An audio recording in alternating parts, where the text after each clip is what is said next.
Аз се казвам Ани Тиоп Закарян от град Бургас. Синът ми е Авидис Петров Николов на 4 годинки. Той е с епилепсия, с синдром на Уест. Отскоро е детски аутизъм и ДЦП.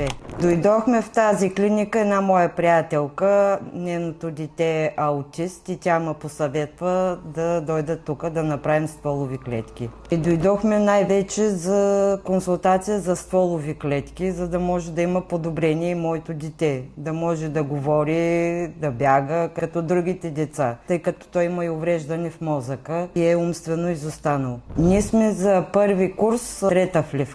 Почва да ме разбира, има социален контакт, има желание да прави крачки. Отговаря, да, много са любезни.